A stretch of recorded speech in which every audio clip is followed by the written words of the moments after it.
namun sebuah diskusi yang punya peran penting, signifikan dalam praktek arsitektur di masa kini.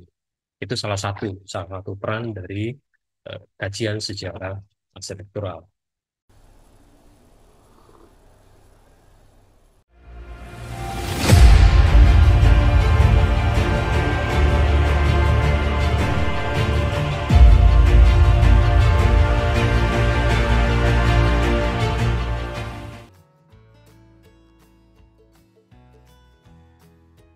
Oke, setelah minum kopi tubruk dari kopi Papua Bali, mari kita lanjutkan ke video terakhir. Mungkin ini menjadi video terakhir, video kelima dari rangkaian buka buku seri pertama dari buku Research Method for Architect karya Lelukas. Bagian ketiga dan 3B katakanlah bicara tentang filsafat, fenomenologi, dan pengalaman ruang. Yang di buku Lelukas masuk dari chapter 12 yang menjabarkan bagaimana mengaplikasikan konsep filsafat dalam arsitektur. Jadi bukan berangkat dari arsitekturnya, tapi justru dari perspektif filsafatnya. Salah satu bentuk yang mengkaitkan antara filsafat ke arsitektur adalah fenomenologi, yang mengeksplorasi pemahaman mendasar tentang being. Saya agak ragu mengartikan being menjadi manusia, biarkan kata itu menjadi kata being saja, untuk mempermudah dan tidak mereduksi pemahaman atau artinya. Ada dua cabang filsafat yang berkaitan dengan fenomenologi, yaitu hubungan antara being dan dwelling. Dwelling dengan agak terpaksa saya mengistilahkan atau mengartikan sebagai berhuni. Yang hubungan keduanya dieksplorasi sangat baik dan sangat mendalam oleh Martin Heidegger. Lalu yang kedua adalah fenomenologi persepsi yang dilakukan oleh Maurice Merleau-Ponty, atau mudahnya kita sebut dengan Ponty. Peran filsafat dalam teori arsitektur membantu mengarahkan pada pertanyaan mendasar. Jadi peran filsafatnya justru membantu teori arsitektur, bahkan arsitektur itu sendiri, untuk menjawab atau memunculkan pertanyaan-pertanyaan mendasar tentang kehidupan, dan juga sering mengabstraksikan pertanyaan-pertanyaan tersebut dengan contoh-contoh yang konkret. Jadi peran ilmu pengetahuan atau peran ilmu filsafat itu sendiri adalah membantu atau menggugah arsitektur untuk mencari pertanyaan-pertanyaan mendasar, bahkan tentang kehidupan, tentang hubungan kehidupan dan manusia, tentang hubungan arsitektur dan manusia. Dengan demikian, teori arsitektur menjadi berguna karena menafsirkan dan mengatasi masalah-masalah mendasar tersebut terhadap lingkungan binaannya, terhadap arsitektur itu sendiri. Tentang dua model interaksi arsitektur dan filsafat menginformasikan dan mengeksplorasi diskusi tentang arsitektur dan karya arsitektur. Bersama filsafat juga menjelaskan, menjabarkan desain arsitektur. Jadi filsafat tidak hanya membantu mencari pertanyaan, tapi juga menginformasikan, mengeksplorasi, dan bahkan membantu arsitek untuk mengolah konsep-konsepnya.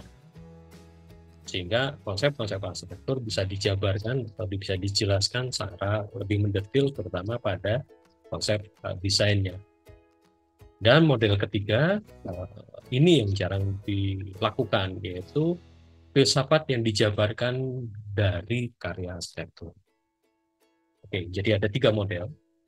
Satu, filsafat menginformasikan dan mengeksplorasi diskusi tentang arsitektur.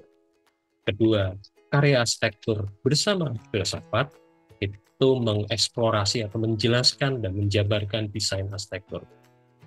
Sedangkan model ketiga adalah gabungan, yaitu filsafat yang dijabarkan dari karya arsitektur. Kalau nanti dibedakan ya, filsafat yang dibangun dari karya arsitektur itu biasanya masuk dalam ranah ilmu budaya, apalagi kaitannya dengan bangunan-bangunan vernakular. Kita agak sedikit menghindari hal itu. Bukan menghindari dalam pengertian tidak membahasnya, tapi kita coba fokus di dua hal. Pertama, filsafat yang menginformasikan dan mengeksplorasi diskusi tentang arsitektur, yang pertama. Yang kedua adalah karya filsafat dan arsitektur itu mencoba menjelaskan dan menjabarkan desain bangunan. Cara yang paling sering digunakan di dalam menjabarkan filsafat yang kemudian juga dilakukan oleh arsitektur adalah menggunakan sudut pandang linguistik atau ilmu bahasa. Kajian kebahasaan menjadi perhatian penting bagi filsafat sejak lama, dan arsitektur melalui perspektif semiotika itu mengeksplorasi pemaknaan arsitektur. Contoh yang contoh yang dilakukan Ray Lucas atau contoh yang disampaikan Ray Lucas adalah kerja dari Robert Venturi dan Scott Brown serta Stephen Essenor di dalam buku Learning from Las Vegas, yang merupakan buku yang wajib dibaca untuk bagi teman-teman atau rekan-rekan yang ingin mempelajari postmodern secara mendasar. Jadi ini buku dasar atau buku pemahaman yang mendasar tentang postmodern itu apa. Di dalam kerja Venturi dan kawan-kawan tersebut dinyatakan perlu adanya pemaknaan dalam arsitektur yang bisa ditelusuri melalui banyak cara, terutama menerisikan kesejarahan.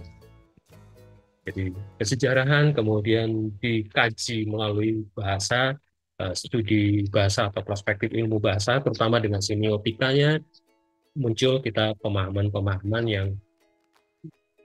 yang bisa menjadi proses pemaknaan di dalam arsitektur. Contoh berikutnya di analogi bahasa ini atau penggunaan kajian bahasa adalah kerja dari Bernard Sumi di Villa La Villette di Paris, Prancis. Kerja Sumi ini mengacu pada pendekatan semiotik Saussurean yang kaitannya dengan signified, signifier, dan sign. Petanda, penanda, dan tanda. Jadi kajian semiotika menjadi sangat menarik atau dibahas lebih lanjut, tapi itu menjadi hal yang lain lagi, sebuah perspektif penelitian yang lain lagi.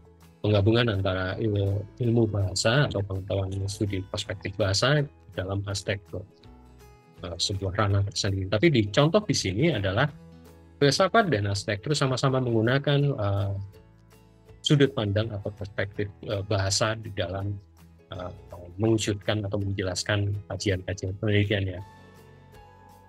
Bagi Ray Lucas, Sumi membangun arsitektur dekonstruksinya di mana makna menjadi jauh lebih berperan atau jauh dari absolut.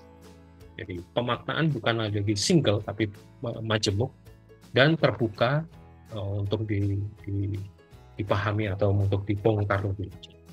Hal ini senada yang dilakukan oleh Roland Barthes dan Umberto Eco. Keduanya ahli bahasa dan keduanya meninggalkan kestabilan pemaknaan. Bagi Ray Lucas, kerja Sumi melebihi Death of Arthur, karya dari Barthes. Karya arsitektur menolak kejelasan makna. Bukan lagi makna yang singular, tapi majemuk dan bahkan makna yang tidak jelas, sehingga eksplorasi bentuk, eksplorasi arsitekturnya menjadi sangat liar dan mendalam. Tapi semua punya basis pemahaman, punya basis analisisnya, sehingga tidak hanya sekedar tanpa arah atau tanpa metode, semuanya punya metode. Sumi dengan metode dekonstruksinya meminjam ilmu bahasa itu bisa mengeksplorasi karya arsitektur contoh di Villette. Contoh berikutnya adalah dwelling dan being in space. Ini yang disampaikan Ray Lucas yang mengacu pada sosok Martin Heidegger.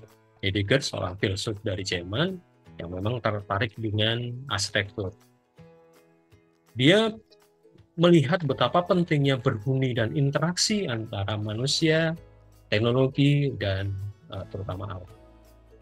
Heidegger menulis karya-karyanya di sebuah rumah kecil di pinggir hutan, dan meja kerjanya berhadapan dengan lembah dengan pemandangan pegunungan di jauh di belakang lembah tersebut. Dari sini muncul tulisan Building Dwelling Thinking, sebuah karya yang konteks tulisannya dan konteks tempat dia dihasilkan juga menjadi fenomena tersendiri. Heidegger mengekspresikan sesuatu yang mendasar dan utama tentang dwelling, yaitu makna yang luas melebihi sekedar menempati suatu tempat dan mengarahkan pada konsep kenyamanan dan betah. Sesuatu yang terkadang menurut Lukács hilang di masa postmodern. Di Building Dwelling Thinking, Heidegger memunculkan apa itu fourfold, 4 kotak, jadi 4 bisa dikatakan segmen: divine, surgawi, dan profan, kemudian sky dan earth. Itu kita akan bahas di materi berikutnya nanti. Kita akan coba melihat karya-karya dari Heidegger. Contoh lain, Lukács mengacu pada Ponti. Ponti dengan fenomenologinya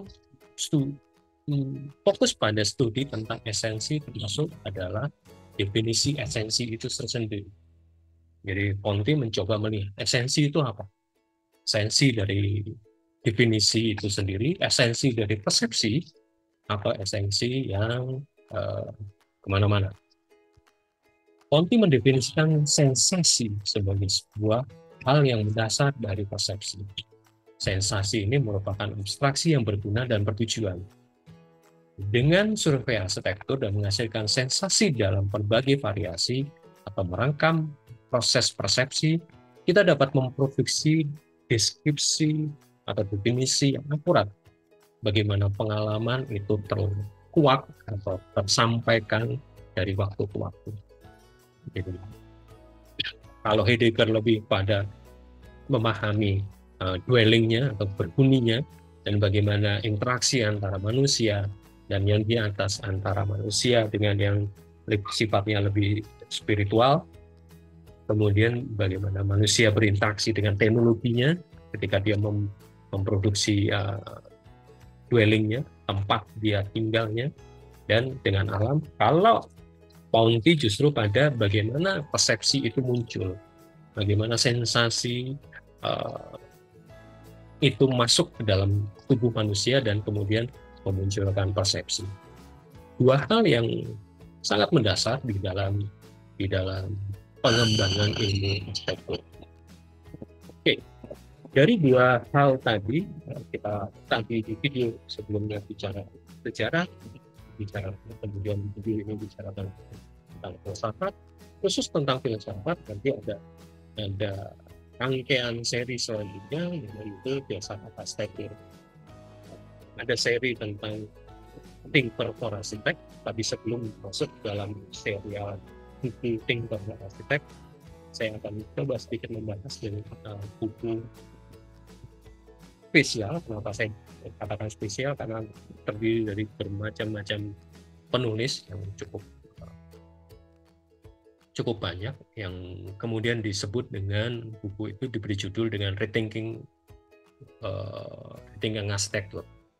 Kita akan bongkar satu persatu untuk melihat bagaimana sudut pandang filsafat ke dalam arsitektur. Terima kasih sudah menyaksikan seri pertama. Bisa saya akhiri, semoga berguna, dan akan saya lanjutkan di seri buka buku berikutnya. Terima kasih, salam sehat luar biasa. Thank you.